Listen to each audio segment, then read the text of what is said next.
그래요. 오늘도 우리 하나님의 하늘 문을 여시고 여러분에게 큰 은혜 주실 줄로 믿습니다. 하나님은 우리에게 참 많은 유익한 것들을 허락해 주셨습니다.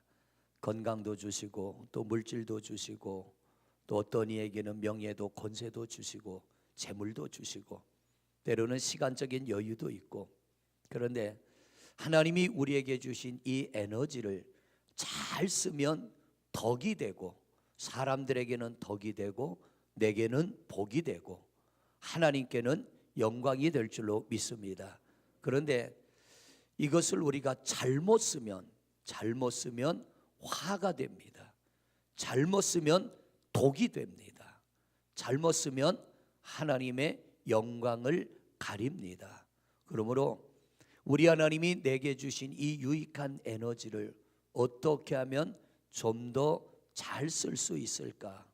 하나님에게는 영광이요 내게는 덕이 되고 또 이웃들에게도 덕이 되고 어떻게 하면 복이 될까? 우린 이런 것들을 좀 고민하고 살아야 되고요, 이런 것들을 잘 쓸 수 있는 분별력과 지혜가 있는 성도님들이 되시기를 바랍니다. 이제 죄송해요, 연세 드신 분들 많이 계시는데 저도 좀 있으면 이제 60의 인생을 살게 되는데 요즘 조금 철이 드는 것 같아요. 요즘 고민이 뭐냐면 내게 주어지는 하나님이 주시는 유익한 것들 어떻게 하면 좀 더 하나님 영광 위하여 더 가치 있게 쓸 수 있을까? 시간이나 물질이나 건강이나 또 하나님이 내게 주신 어떠한 은혜, 이런 것들을 어떻게 하면 좀 더 유익하게 쓸까를 고민을 하면서 요새는 특히 이 물질을 쓸 때 좀 고민을 합니다. 이거 쓰면 하나님 앞에도 영광이 되고 또 이웃에게도 덕이 되고 이게 내게 복이 될 것인가, 아니면 사용치 말아야 될 것인가, 이걸 좀 고민하면서 어떤 판단이 있으면 이게 하나님 앞에 영광이 된다면 가감없이 그냥 실천해 버리는 겁니다. 가감없이 나가는 겁니다. 여러분, 믿음의 사람들은요 이런 거룩한 고민도 좀 해야 되고 또 우리가 분별력을 가지고 분별이 되어질 때는 과감하게 대시하고 전진할 수 있는 그런 믿음의 성도들이 되시기를 바랍니다. 하나님 앞에 귀하게 쓰임받은 사람들을 보면요 이런 결단력이 있어요. 결단력이 있어서 하나님이 보시기에 이 일이 아름다운 일이라면 그냥 전진하는 겁니다. 그럴 때 하나님이 그들의 삶을 주장해 주시고 그들의 선택과 그들의 결정한 일들이 헛되지 않도록 우리 하나님이 은혜 주시는 줄로 믿습니다. 오늘 그런 주제를 가지고 오늘 본문의 말씀으로 은혜를 나누기를 원하는데요, 2000년 전 예수님께서 인간의 몸을 입고 이 땅에 오셨습니다. 예수님이 이 땅에 오셔서 공생애의 활동을 시작하셨는데 이 죄 가운데 수많은 고통과 억압과 억눌림과 전쟁과 시기와 질투와 여러 가지 질병으로 고통당하는 인생들을 긍휼히 여기셔서 이 땅의 인생들에게 은혜를 베풀기 위해서 예수님이 40일간 광야에서 금식으로 기도하십니다. 그리고 하나님의 능력을 충만히 받으셨을 때 사단이 예수님을 시험하게 되죠. 에덴 동산에 아담을 시험했던 것처럼 예수님을 시험할 때 예수님이 그 사탄의 시험을 이기시고 이제 이 땅에서 하나님의 능력을 가지고 고통 가운데 살아가는 인생들에게 은혜를 베풀기 시작합니다.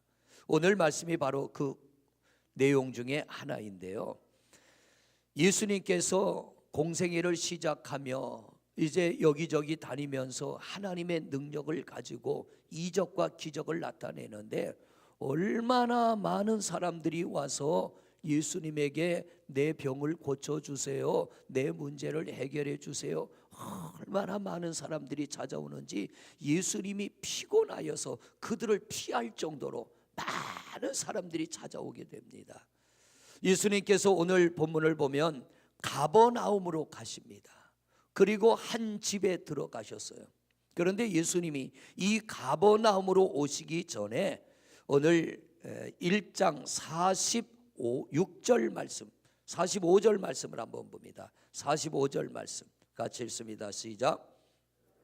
그 사람이 나가서 이 일을 많이 전파하여 널리 퍼지게 하니, 그러므로 예수께서 다시는 드러나게 동네에 들어가지 못하시고 오직 바깥 한적한 곳에 계셨으나 사방에서 사람들이 그에게로 나오더라. 너무 많은 사람들이 예수님을 찾아와서 쉴 틈도 없이 내 병도 고쳐주세요, 내 문제도 좀 해결해 주세요 하고 예수님이 너무 힘드셔서 이들을 피하기도 하셨습니다. 여러분, 이 특별히 병든 사람들을 위해서 기도하거나 이 귀신 들린 사람을 위해서 기도할 때는요, 이 몸에서 엄청난 에너지가 빠져나갑니다. 이제 내일부터 또 천보산 기도원을 올라가게 되는데, 이 천보산 기도원을 가면 사람들이 꽤 많이 모여요. 낮에 1시 예배, 또 저녁 7시 예배, 밤 11시 예배, 하루에 이렇게 3번 연속적으로 예배를 드리게 되는데, 1시에 예배를 시작하면 끝나고 숙소에 돌아오면 4시쯤 돼요. 그럼 7시에 또 예배가 시작합니다. 끝나고 돌아오면 9시 한 반쯤 됩니다. 그럼 또 11시 예배가 또 바로 시작이 돼요. 그 11시 예배를 시작하면 1시가 넘습니다. 그런데 이 1시 예배, 특히 1시 예배는 한 600~700명의 성도들이 모이는데, 집회가 끝나고 통성기도가 시작되면 기도 받으러 나오세요 소리를 안 해도 자동으로 나와요. 자동으로 나와가지고 성도들이 앉아가지고 기도해달라고 엎드려 기다리는데, 아무리 힘들어도 그냥 지나갈 수가 없어요. 어떤 이는 옆에 사람 기도하는데 그냥 지나갈까봐 바지를 붙잡아요. 빨리 자기 머리에 손 얹고 기도해달라고. 어떤 사람은 한 손을 자기 머리 위에 갖다가 올리는 사람도 있고요. 그런 분들을 보면 너무 안타까운 거예요. 너무 안타깝고, 아마 하루 종일 그렇게 기도해 주는 사람들이 100여 명이 넘을 거예요. 그렇게 기도하면 지쳐가지고 1시가 넘어서 숙소에 들어오면 금방 잠이 오질 않아요. 한참을 뒤척이다가 잠을 잘 정도로, 특히 이 아픈 분들을 위해서 기도하는 건요, 굉장한 에너지가 소모가 됩니다. 그런데 예수님께서 오늘 1장에 우리가 봉독하지 않았지만 말씀을 보면 예수님에 관한 소문이 퍼지자 사람들이 저녁 때에 예수님을 찾아 몰려들기 시작합니다. 밤이 새도록 그들을 위해서 기도해 주며 병자는 고치고 귀신 들린 자에게서는 귀신을 쫓아내고 새벽이 됐습니다. 예수님이 한적한 곳에 가서 좀 쉬는가 싶었더니 거기까지 쫓아온 거예요. 예수님이 며칠 동안을 또 이제 어딘가에서 쉬시면서 가버나움으로 오셨어요. 가버나움에 오셔서 어느 한 집에 들어갔더니 예수님께서 가버나움에 오셨다는 소식을 알고 또 많은 병자들이 몰려옵니다. 오늘 본문에 보니까 얼마나 많은 사람들이 왔는지 사람들이 그 집 안에 들어갈 수 없을 정도로 대문을 꽉 메우고 있고요, 마당까지 가득 찼습니다. 그런데 오늘 한 사람의 중풍병자, 이 중풍병자를 친구 4명이 소문을 듣고, 이 친구도 그 예수님을 만나면 이 중풍병에서 고쳐지리라고 하는 믿음을 가지고 들것을 만들어서 병든 친구를 거기에 뉘고, 얼마나 먼 데서 온지 모르지만 이 친구를 메고 예수님이 계신 가버나움의 한 집에 왔어요. 와서 들어가려고 하니까 너무 많은 사람들이 그 앞에 길을 막고 있어서 들어갈 수가 없는 거예요. 그러니까 이 친구들이 어떻게 해요? 그 병든 친구를 메고 지붕으로 올라갑니다. 여러분, 지붕은 혼자 올라가기도 힘든 데인데 이 병든 사람을 메고 올라간다는 게 얼마나 어렵겠습니까? 그런데 왜 이 사람들이 병든 사람을 메고 올라가느냐 하면, 이 병든 친구가 예수님만 만나면 해결될 걸 믿었기 때문에. 할렐루야. 이 사람이 중풍병으로 한번 그 병은 오면 치료되기 어렵잖아요. 그런데 예수님을 만나면 이 친구도 나을 걸 믿었기 때문에 이들이 이 친구를 메고 지붕 위로 올라가요. 낑낑대고 올라가서 남의 집 지붕을 뜯어냅니다. 여러분, 이게 뭐냐면 믿음의 힘이라는 거예요. 남의 집 지붕을 뜯으면 이게 어떻게 되는 겁니까? 그러나 이 지붕을 뜯고라도 남에게 해를 주지만 고쳐주면 되는 거 아닙니까?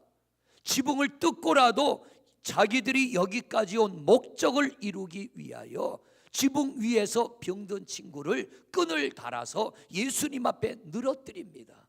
예수님이 쳐다보니까 천장에서 사람이 하나 내려오는데 누워서 꼼짝 못하는 사람이에요. 예수님께서 그를 바라보며 거저 보내지 않고 이 병든 사람을 고쳐서 치료해서 돌려보내게 됩니다.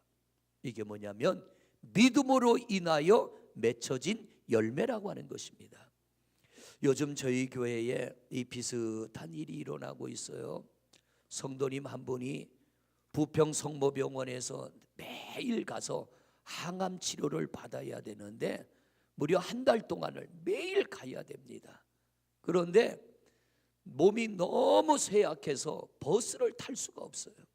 그렇다고 본인이 운전할 수도 없고 차도 없고 가기는 가야 되는데 갈 수 있는 여력이 안 되니까 우리 성도님 세 분이 돌아가면서 차를 운전해서 병원까지 모시고 가서 치료가 끝날 때까지 기다렸다가 치료가 끝나면 같이 점심을 먹고 또 모시고 오고 세 분이 돌아가면서 그 일을 하더라고요.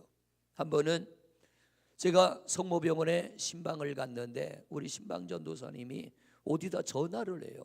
그런데 목사님 신방 끝나고 한 분 기도 좀 해줄 수 있냐고. 누구냐 그러니까 그 성도님이래요. 그래서 신방이 끝나고 내려오니까 로비에 앉아 계시더라고요. 기도해드리고 아니 여기를 어떻게 오셨냐 그러니까 그렇게 왔다는 거예요. 저도 몰랐어요. 저도 몰랐어. 세 분이 시간이 되면 서로 돌아가면서 모시고 가는 거예요. 왜? 병으로 고통당하는 모습이 너무 안타까워서. 올여름 얼마나 더웠어요. 그 뜨거운 데 가서 차 안에서 기다립니다. 비가 와도 가는 겁니다. 그리고 끝나면 또 모시고 와서 같이 식사하고 댁으로 돌려보내고 다음 날 또 가고. 오늘 우리 기도한 신원선 장로님도 그 세 분 중에 한 분이에요. 내 몸도 온전치 않은데 내 몸도 불편한데 고통당하는 이웃을 못 본 척 갈 수 없어서 애쓰고 힘쓰는 겁니다. 여러분, 저는 그 이야기를 듣고 너무 감사하다. 내가 사는 것도 바쁘고 힘든데 이웃을 위하여 내 시간을 낸다는 거 쉬운 일 아닙니다. 이웃을 위하여 내 것을 헌신한다는 거 이거 쉬운 일 아닙니다. 누가복음 10장 25절부터의 말씀을 보면 이런 말씀이 나와요. 여러분이 잘 아는 말씀인데 예루살렘에 있던 한 사람이 여리고로 내려가다가 강도 만난 이야기가 나옵니다. 그것은 예화입니다. 예수님이 예를 들어 하셨다는 거예요. 왜 예수님이 그 말씀을 하셨냐면 한 율법사가 예수님을 시험하여 이렇게 질문을 합니다. 무엇을 하여야 영생을 얻으리까? 이는 율법주의자이기 때문에 행위로 구원받는 줄 아는 거예요. 뭘 해야 구원을 받습니까?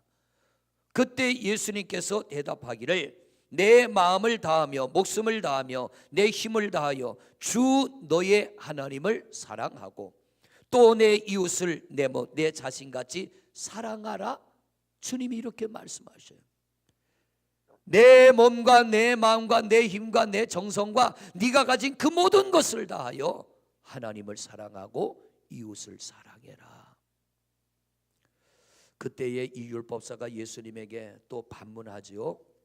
뭐라고 반문하냐면 그러면 내 이웃이 누굽니까? 도대체 내 이웃이 누구냐는 거예요. 그때 예수님이 비유로 말씀하신 게 강도 만난 자입니다. 예수님께서 이렇게 말씀하셔요. 어떤 사람이 예루살렘에 있다가 여리고로 내려가는데 가는 길목에 강도를 만났다. 이 사람이 강도를 만났는데 강도가 이 사람이 가진 걸 뺏어가려고 때리고 그 사람의 옷을 벗기고 그 사람의 모든 물건을 다 가져가고 맞아 죽게 된 사람을 길바닥에 버려두고 그냥 강도들은 가버렸다. 그런데 그때 대제사장이 지나가다가 강도 만난 자를 보고 자기도 화를 입을까 겁이 나고 두려워서 강도 만난 자를 버려두고 주랭랑을 쳤다는 거예요. 그 뒤를 또 사두개인이 가다가 이 강도 만난 자를 발견하게 됩니다. 레위인이 지나가다가 강도 만난 자를 발견했는데 이 레위인도 나도 여기서 어물쩡거리고 머뭇거리다가 또 강도 만나면 어쩌나고 이 레위인도 도망쳤다는 거예요.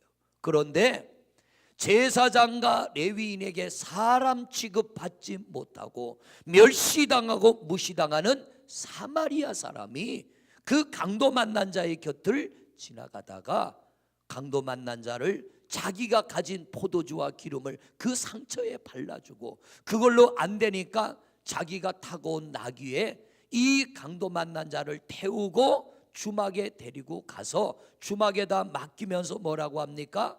내가 가진 돈이 이것이 전부니까 하면서 자기가 가진 돈을 다 내어놓고 이 사람을 고쳐달라, 이 사람을 치료해달라 부탁을 합니다. 그리고 돈이 모자리면 내가 돌아오는 길에 돈을 줄 테니까 이 사람을 꼭 치료해 주시오. 이렇게 예수님이 말씀하시고 율법사에게 묻습니다. 그러면 너희가 생각하기에 강도 만난 자의 진정한 이웃은 누구냐? 제사장이냐? 레위인이냐? 사마리아인이냐? 묻습니다. 그때 율법사가 말합니다. 사마리아인입니다. 가라, 너도 가서 이렇게 해라. 이 말씀은 뭐냐면 우리가 강도 만난 자를 도와야 구원받는다가 아니라 예수 믿고 구원받는 구원받은 사람은 이런 강도 만나고 여러 가지 고통과 아픔을 당하는 사람을 보고 못 본 척 할 수 없다는 거지요. 할렐루야. 예수 믿고 구원받은 사람은 인생이 살다 보면 여러 가지의 강도를 만나요. 어떤 이는 가정이 와해가 됩니다. 어떤 이는 직장이 사업장이 부도가 나버립니다. 어떤 이는 경제적으로 몰락을 합니다. 또 어떤 이는 영적으로 강도 만납니다. 가정에 여러 가지 시험이 찾아옵니다. 물질로 온갖 시련과 어려움을 당하고 또 질병으로 고통당하는 이들을 못 본 척하지 않는 사람, 바로 그가 구원받을 자격이 있으며 바로 그런 사람이 구원받은 사람이라는 거예요. 사랑하는 성도 여러분, 우리가 살아오면서 어려움 당하는 사람들을 참 많이 만납니다. 특히 목사들이요, 어려움 당하는 사람을 많이 만나요. 도와주십시오 하는 편지도 많이 받고요, 문자도 많이 받고요, 이런저런 자기의 어려움을 호소하며 도와달라고 하는 사람들을 많이 만납니다. 오늘 주님이 말씀하셔요. 그 중풍병자를 데리고 온 친구들의 믿음 때문에 이 중풍병자는 고침을 받았다는 것. 여러분, 우리가 누군가를 위하여 기도하고 누군가에게 은혜를 베풀고 누군가에게 사랑을 베푸는 것은 거저하는 것이 아니라 믿음으로 행할 때에 우리 하나님이 그 믿음을 보시고 은혜를 베푸시는 줄로 믿습니다. 내 생각으로는 안 되는 거예요. 여러분, 돈이 얼마나 귀합니까? 어떤 이는요, 빵 한 조각 때문에 범죄를 저지르잖아요. 밥 한 그릇 때문에 죄를 저지르잖아요. 물질은 굉장히 소중한 거예요. 이 소중한 것을 내가 전혀 알지 못하는 어느 누구에게 베푼다는 것, 이거 쉬운 일 아닙니다. 우리가 가진 어떤 에너지를 어려움을 당하고 고난을 당하는 이웃을 위해서 내가 가진 것을 사용한다는 것, 이거 결코 쉬운 일 아니라는 거예요. 그런데 예수님은 뭐라고 합니까? 믿음으로 행하는 것은 헛되지 아니하고 믿음으로 행하는 것은 이런 열매가 맺혀지게 되는 줄로 믿습니다. 창세기 18장에 보면 아브라함이 어느 날 자기 집 앞에 나와 있어요. 자기 집 마당에 나와 있는데 나그네가 지나갑니다. 그런데 아브라함이 그 나그네에게 막 달려가요. 그리고 그 나그네에게 뭐라 그러냐면, 제발 내 집을 그냥 지나가지 마세요. 내 집을 그냥 지나가지 마시고 내가 당신들을 마음을 다하여 정성껏 대접할 테니까 그냥 지나가지 말고 내가 당신들을 위하여 정성껏 대접하는 이 대접을 받고 가세요. 여러분, 낯선 사람 오는 거 별로 반갑지 않잖아요. 요즘에는 화면으로 모니터로다가 집 밖에 누가 있는지를 볼 수가 있잖아요. 그래서 누군가 배를 누를 때 낯선 사람이면 문 안 열어줍니다. 이 아브라함은 자기 집을 지나가는 낯선 사람을 쫓아가서 내 집 앞을 그냥 지나가지 말고 내가 대접하는 걸 받고 지나가시오. 그리고는 아브라함이 집에 종들도 많이 있지만 자기가 대야에 물을 떠다가 그들에게 발을 씻겨주고, 여기서 조금만 기다리시면 내가 맛있는 음식을 가져다 대접할 테니 드시고 가십시오. 그리고는 정성껏 음식을 만들어 그들을 대접합니다. 그런데요, 아브라함이 그들을 대접할 때 이 대접을 받은 이들이 아브라함에게 뭐라 그러냐면, 아브라함은 자식이 없었잖아요. 내년 이맘때 내가 이 집 앞을 또 지나갈 텐데 그때에 너는 품에 아들을 안으리라. 할렐루야. 나와는 상관없는 사람들을 대접했는데 알고 보니까 이들이 누구냐면 천사였던 거예요. 천사들이 이들이 멸망의 도성으로 가는 겁니다. 소돔성으로 가는 길에 아브라함의 집을 지나가는데 한 번도 본 적도 없고 자기와는 아무 상관도 없고 일가 친척도 아닌데 이들을 그냥 보낼 수 없어서 대접했더니 이 천사들이 아브라함에게 은혜를 베푸는 거예요. 거저 먹고 가는 게 아니라 내년 이맘때에 내가 너희 집 앞을 또 지나갈 텐데 그때는 너희의 품에 아들을 안으리라. 두 번째, 이들이 대접받고 뭐라고 합니까? 우리가 여기 온 것은 소돔성 멸망의 소식을 전하러 왔노라고 하고 그들이 떠나갑니다. 그때 아브라함은 어떻게 합니까? 소돔 땅에 있는 조카 롯과 그 가족들을 위하여 하나님 앞에 엎드려 중보하며 기도하기 시작합니다. 하나님이 아브라함의 중보 기도를 들으시고 소돔 땅에 있는 조카 롯의 가족들을 구원해 주신 줄로 믿습니다. 여러분, 하나님은 거저받는 법이 없어요. 결코 하나님은 거저받는 법이 없어요. 갈수록 세상은 풍요로워지는데 인심은 야박해져 갑니다. 우리 예수 믿는 사람은 그러지 말아야 돼요. 할렐루야. 우리 예수 믿는 사람은 그렇게 살아서는 안 되는 거예요. 이웃의 아픔과 고통을 못 본 척하는 게 예수 믿는 성도의 삶의 모습이 아니고요, 예수 믿어 구원받은 성도는 내 이웃의 아픔과 고통을 모르는 척 못 본 척하는 것이 아니라 오늘 말씀에 나온 사마리아 사람처럼 아브라함처럼 내가 할 수 있는 힘을 다하여 그들을 대접하고 그들을 섬길 때에 하나님이 거저받지 않으시고 내가 애쓰고 수고한 것 이상의 은혜를 베푸시는 줄로 믿습니다. 오늘 이 중풍병자의 친구를 보세요. 어떻게 하면 내 친구를 고쳐줄까, 어떻게 하면 이 친구가 온전하게 될까를 고민하던 그들, 예수님에 대한 소문을 듣고 가자, 그 예수님을 만나면 우리 친구도 온전해지리라. 그런데 길이 막혔습니다. 포기하고 돌아가지 않아요. 지붕이라도 올라가자. 지붕을 뜯어내고 이 친구를 달아내립니다. 이게 뭐냐면 믿음의 힘이라는 거예요. 믿음의 에너지인 줄로 믿습니다. 성도 여러분, 우리 하나님이 여러분에게 주신 어떤 에너지가 있다면 잘 사용하시기를 바랍니다. 기생 라합을 보세요. 이제 여리고 성이 무너지기 직전입니다. 이 기생 라합은요, 이스라엘 백성들 중에 보낸 정탐꾼 두 사람을 목숨을 걸고 숨겨줍니다. 그 결과 어떻게 돼요? 라합의 모든 가족이 구원함을 얻게 된 줄로 믿습니다. 사르밧 과부는 마지막 한 움큼 남은 밀가루로 하나님의 종 엘리야를 대접할 때 흉년이 끝날 때까지 가루가 마르지 않은 줄로 믿습니다.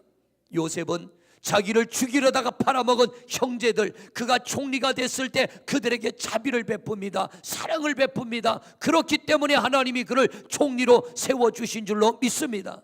우리가 가진 어떤 에너지가 있다면 여러분, 그 에너지를 어떻게 쓰는 것이 가장 유익한가, 어떻게 쓰는 것이 하나님 앞에 영광이 되고 어떻게 쓰는 것이 내게 덕이 되는가, 우리는 이것을 좀 거룩한 고민을 하면서 하나님에게 영광이 되고 이웃에게 덕이 되고 내가 쓰고 난 다음에도 후회하지 않을 그곳에 우리의 에너지를 쓰는 성도들 되시기를 바랍니다. 물질도 좀 그렇게 쓰시기를 바라고요, 내게 남는 여유의 시간이 있다면 그렇게 좀 쓰시기를 바라고요, 하나님이 내게 주신 어떤 특별한 은혜가 있다면 우리가 그렇게 쓰는 겁니다.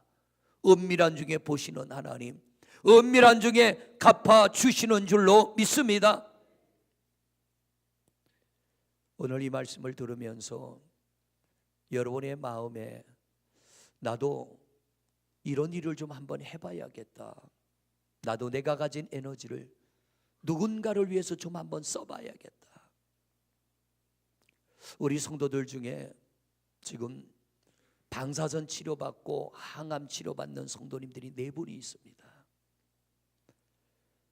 또 여러 가지 질병으로 아픔을 당하고, 오늘 여러분들은 주님 성전에 나왔지만 오고 싶어도 내 육신이 너무 허약해서 성전에 오고 싶어도 예배에 나오지 못하는 성도들이 있습니다. 오늘 아주 오랜만에 오신 권사님도 한 분 계십니다.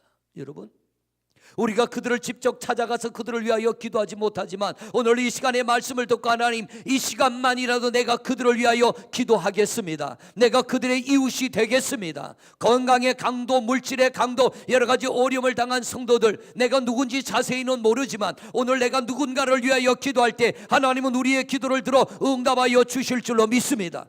이 믿음을 가지시고 오늘 우리 이웃들을 위하여 기도하는 여러분이 되시기를 바랍니다. 할렐루야.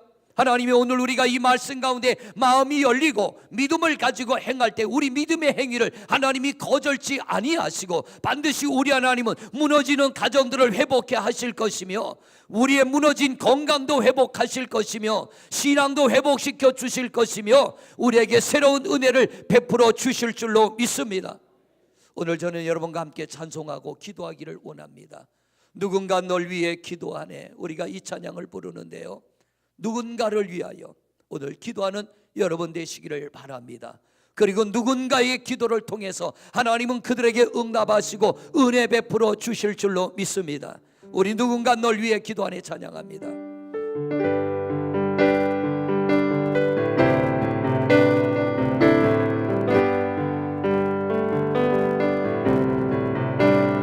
당신이 지쳐서 기도할 수 없고 눈물이 빗물처럼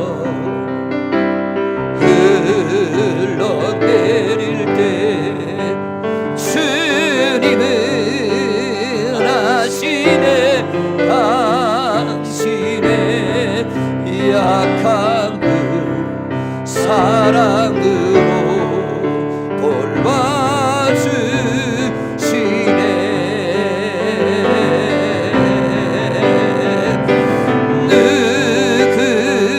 누군가 널 위하여 누군가 기도하네.